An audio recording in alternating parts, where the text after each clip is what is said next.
Assalamualaikum, hai semuanya. Welcome to Talk Chelsea. Jadi hari ini kedatangan tamu yang sangat inspiratif. Iya, kalian sih harusnya kalau anak Alpit ya harusnya kenal sih sama orang ini karena oke banget guys. Oh my god, wow. Masa nggak kenal sih? Jadi kita itu bakal ngasih clue ya, jadi supaya bisa nebak. Jadi kalau yang bisa nebak tulis di komen guys. Nanti dikasih coklat sama was merah. Iya. Jadi yang pertama itu clue-nya itu anak OSIS juga. Iya. Terus yang kedua apa nih? Dia merupakan anak duta pelajar anti narkoba. Keren banget gak sih? Iya. Kak? Kayak bisa jadi duta Iya gitu. kan gila, suka kena Di- gitu. Terus Kelas yang kelas SMA kelas 10 itu Masya kayak Allah, Masya Allah banget. Masya Allah udah jadi duta intelijensia guys gitu. Terus kuliah yang ketiga apa lagi nih? Yang ketiga ini dia sekarang di kelas 11 guys. Ya lanjut. Masa kalian nggak kenal sih sama dia? Soalnya mukanya tuh udah dipajang gini kan masuk sekolah tuh kutuk mukanya udah ada di depan. Masa nggak kenal? Masa nggak kenal gitu? Maskot Alpha. Nah silakan ditebak ya. Oke, kalau gitu langsung saja kita sambut. undang bintang tamu kita. Ceng ceng ceng ceng. Anissa Alia Mufita. Halo semuanya. Hai Ahda, hai Aira. Jadi kan kita di sini bakal ngadain podcast seputar Albit ya, terutama seputar prestasi-prestasinya. Ya. Kita bakal bahas beberapa nih guys. Jadi kan Albit ini adalah merupakan seorang duta pelajar anti narkoba. Sebenarnya inspirasi buat jadi duta tuh dari mana sih? Apa emang pengen aja gitu asik gitu ya?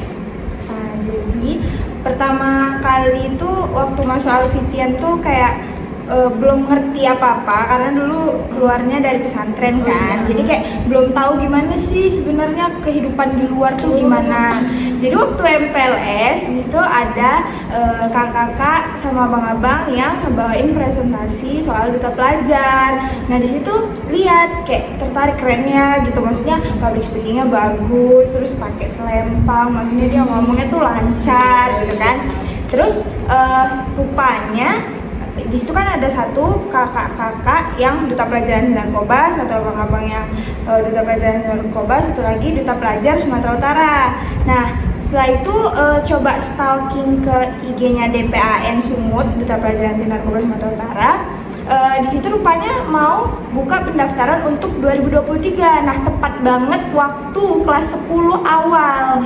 Nah itu kakak-kakak itu kan ikutnya yang 2022. Terus di situ coba iseng nih, sebenarnya nggak ngerti, baca aja gimana nih cara daftarnya gitu kan. Daftarlah, rupanya lolos nih tahap registrasi gitu kan.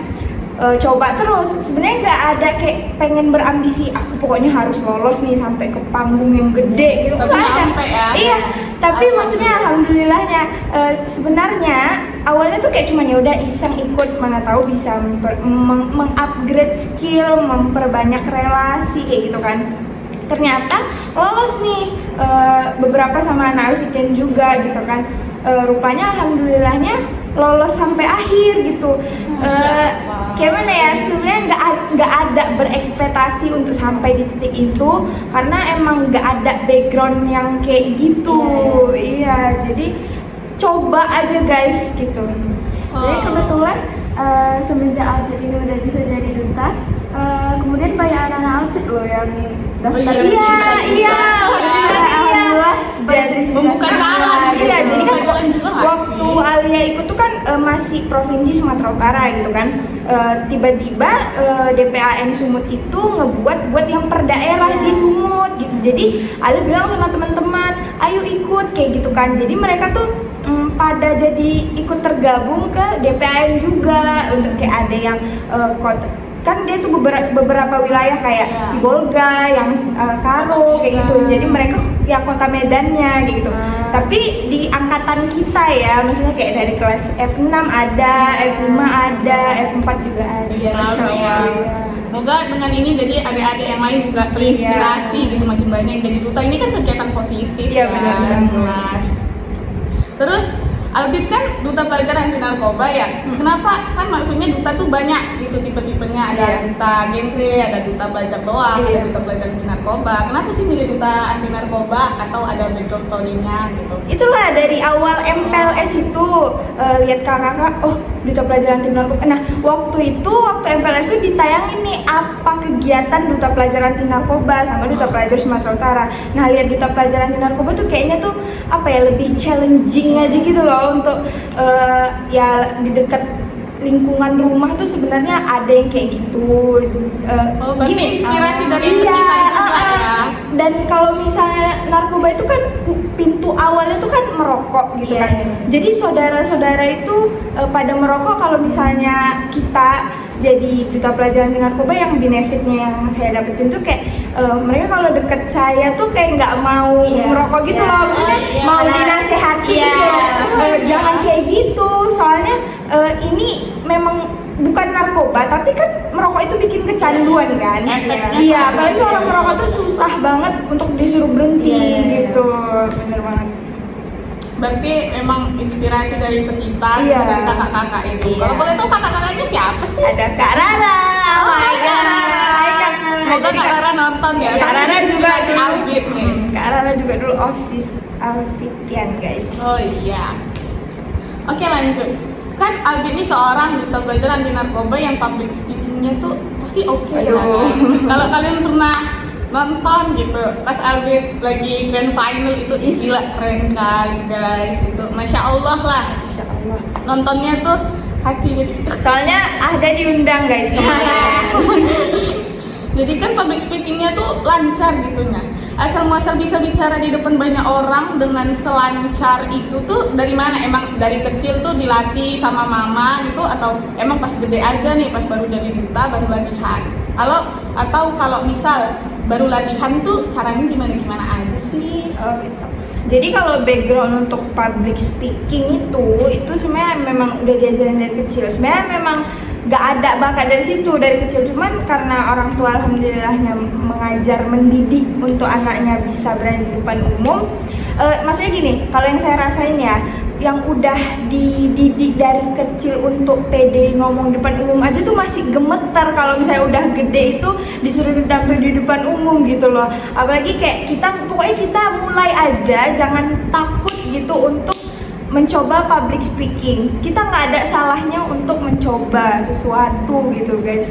Tapi sebenarnya walaupun kayak gitu tetap ada rasa deg-degan untuk public speaking, bukannya kayak lancar aja. Kadang sebenarnya tuh kadang gini-gini mic-nya waktu grand Cuma final. orang nggak bisa Iya, lihat, nggak kan? bisa lihat mungkin karena jauh gitu kan. Padahal kalau dari dekat tuh gini-gini gitu. Pernah kayak gitu.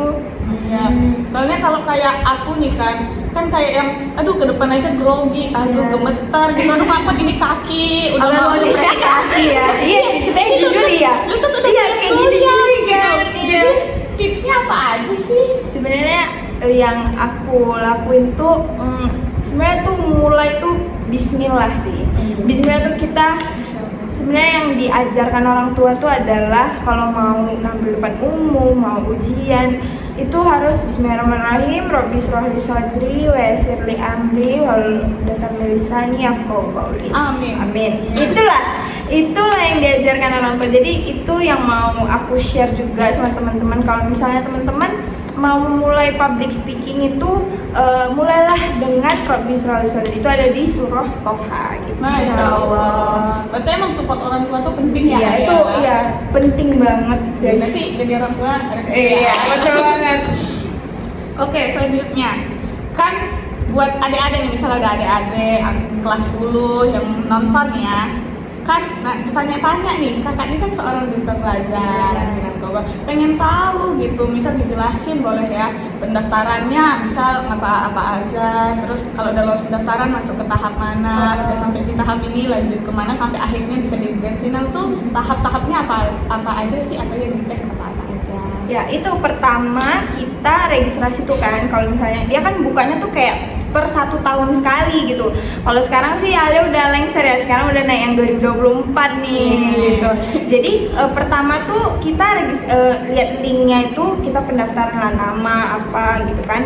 Habis itu nanti diumumkan mungkin tanggal tertentu, masuk ke registrasi, oh masuk nih untuk tahap tes wawancara kayak gitu kan. Waktu itu Alia wawancaranya di kantor gubernur di sebelahnya Sun Plaza tuh, di Masjid Agung Medan. Di situ kita kayak persif gitu loh, dari A, namanya dari A. Jadi kalau A tuh pagi gitu, Z tuh udah mau sore kayak gitu. Jadi dari nama A. Sebenarnya kalau ujian sih deg-degan juga ya huruf A itu. Jadi gitu. Terus kalau tahap dari situ udah diumumin, waktu itu aku ke tahap semifinal. Itu karantinanya tuh pulang hari tapi cuma 2 kali, Sabtu sama Minggu. Di situ tuh kemarin yang daftar kan sekitar hampir 1.000 lah, hampir menginjak angka 1.000. Waktu itu rame banget waktu yang 2023, tapi sekarang lebih rame lagi, pokoknya lebih keren lagi deh. Kalian harus daftar juga gitu kan.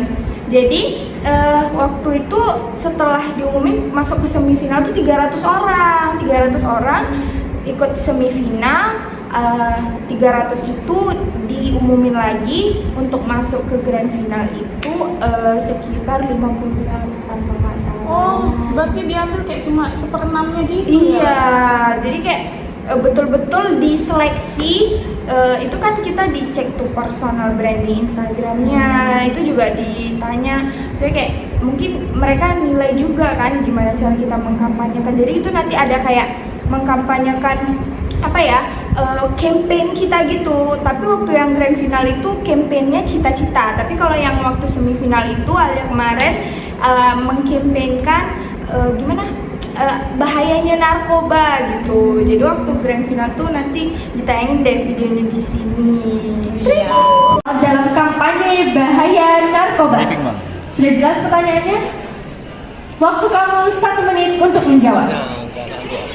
Terima kasih atas pertanyaan yang telah diberikan. Izinkan saya menjawab.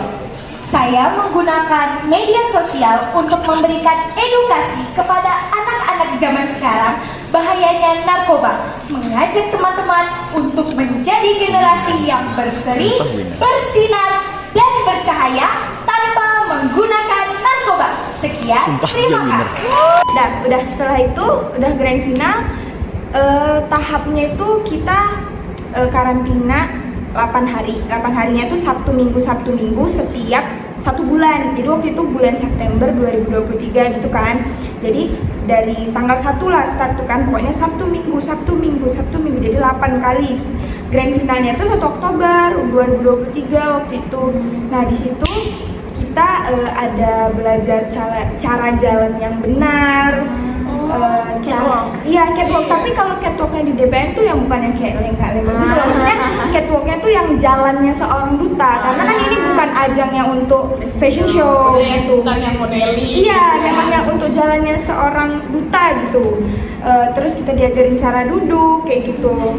Gimana tuh caranya? Kita tes dulu. Kan gini nih. Terus kayak giniin gini. Di apa namanya? Oh iya, belakangnya ya. Iya. Yuk kita tes 1, 2, 3. Iya, baru tuh kakinya tuh Udah cocok jadi duta belum bisa gitu. Bisa duduk. Kaki jadi trio duta nih. Jadi baru kakinya tuh di belakang ini, di belakang kursi. Oh, diselipin. Iya, ini. Itu Iya, kalau keren, guys. duduk formal untuk acara-acara kayak gitu. Langsung keren ya, langsung berwibawa rasanya. Iya, itu baru yang duduknya aja udah ngerasa oke. Iya, itulah yang dipelajari. Iya. Tuh. Terus setelah waktu grand finalnya itu kita pertama tahap mengkampanyekan cita-cita kita dengan semangat gitu kan. Baru setelah itu kita ganti baju nih, yang cowoknya pakai jas, yang ceweknya pakai gaun kayak gitu. Nah, setelah itu baru masuk diumumin sama MC-nya apa yang diseleksi juri tuh 15 orang topnya yang bagus dari kampanye cita-cita tadi gitu kan. Nah, baru setelah itu yang 15 ini jawab pertanyaan random seputar narkoba gitu lah. Pokoknya disitu kita harus cepat, tepat kayak gitu. 1 menit aja jawabannya. Pokoknya ada timernya kayak gitu guys. Jadi waktu ngejawab itu alias sebenarnya nggak tahu mau jawab apa kan, maksudnya bisa jawab cuman dengan Grogi ya, Mas, ya. waktu 1 menit itu ke pressure banget sih, maksudnya kayak apa ini gitu, tapi semuanya tuh kita harus mulai dengan bismillah. Iya. Insya Allah lancar karena Allah lah yang penolong dari setiap Udah gitu kemarin pertanyaannya random kan pakai acara kocok. pakai hadiah apa aja kayak Iya. lucky draw mau dapat mobil nih gitu kan. Kocok buka, aduh, yang nonton aja sakit jantung. Iya. Apalagi yang ngalamin. Itulah, itu getar banget. Untung alhamdulillahnya bisa jawab dan mendapatkan. Nah, jadi dari 15 itu 8-nya tuh dapat apa ya, judul tambahan gitu, ada namanya title tambahan lah, ada intelijensia, ada inspiratif, favorit, sama duta utamanya. Jadi itu berpasangan semua, jadi ada 8 gitu. Ceco. Itu bedanya apa sih Kak kalau udah tahu? Kalau utama tuh berarti dia udah masuk, maksudnya dia tuh udah kategori dari 3-nya itu. Nah, kalau intelijensia itu dia berwawasan luas kayak gitu. Masya Allah. Enggak, maksudnya alhamdulillah. Maksudnya itulah yang sebenarnya kan waktu itu bismillah nih dapat duta utama gitu kan, pengen banget nih. Ternyata dapatnya intelijensia itu memang nggak ada yang diharapkan gitu. Dari keempat title ini kepengen yang 3 lagi, yang ini nggak ada kepikir karena memang nggak berwawasan luas itu gitu guys. Jadi ternyata dapat ini. Terus setelah grand final nih, ada searching tuh kan, udah pulang. Ini intelijensianya apa aja sih tugasnya? Waduh, kita harus banyak-banyak baca buku nih kayak gitu-gitu. Maksudnya biar apa ya? Ya sesuai title lah kayak gitu, berwawasan luas. Walaupun pas diberi title merasa belum cukup, Iya, tapi yang penting mau berusaha, belajar. iya bener banget. Berusaha. Jadi semua ini harus berusaha guys. Kan memegang gelar nih biar Iya, pantas. biar pantas. Jadi kita Harus memantaskan diri, bener banget. Albit nih selama ini ada kesulitan nggak sih, misal dalam hal apapun lah, dalam belajar, dalam apa, soalnya keren banget Aduh, guys, alhamdulillah. gitu. Biar masih merasa manusia biasa gitu. Iya masih lah, masih. Jadi kesulitannya apa ya? Membagi waktu sih, kesulitannya membagi waktu. Memang kita harus kontrol apa namanya, gimana waktu belajar. Pernah mengalami masa down karena kegiatan duta dengan sekolah lagi banyak tugas kayak gitu kan. Itu pernah lagi ngerasa down, bingung kayak gitu. Harus gimana? Intinya kita bisa pandai mengontrol diri. Sebenarnya sampai sekarang masih harus belajar mengontrol diri. Karena kan apalagi kita udah megang handphone tuh banyak banget ya distrap Godaannya. Iya, kayak TikTok, kayak dia manggil-manggil padahal kita mau ngerjain tugas, dia manggil-manggil gitu. Jadi itu sih yang apa ya, yang kesulitan yang dialami gitu. Apalagi dulu waktu kelas 10 itu kayak waktu zaman-zamannya duta itu Albit jarang, kalau nggak datang aku kayak ngeliatnya waktu sekali datang tuh kayak ya Allah kesiannya pasti Iya. bolak balik capek. Alhamdulillahnya sekarang udah nggak, maksudnya masih bergabung di komunitas, cuman nggak sesibuk yang waktu Jabar 2023 gitu. Alhamdulillah. Kayaknya udah lumayan lama nih kita Iya, ngobrol-ngobrol tentang iya. Albit, sharing-sharing dengan kegiatan dia sehari-hari. Jadi Benar. thank you ya Albit. Sama-sama. Sharing-sharing sama Iya, sama-sama semua. sama buat tutup show ya, juga. Nah, Dadah. Jadi kalau misal teman-teman ada pertanyaan nih seputar Albit, boleh juga ya nanti di DM aja. Albitnya baik kok, ramai. IG-nya nanti ada di sini ya, Kita guys. add IG-nya di sini. Boleh dicek Boleh, aja, boleh boleh kan? banget, Albit? boleh. Boleh. Mungkin sekian aja ya. Iya, terima kasih ya. Dan terima kasih ya.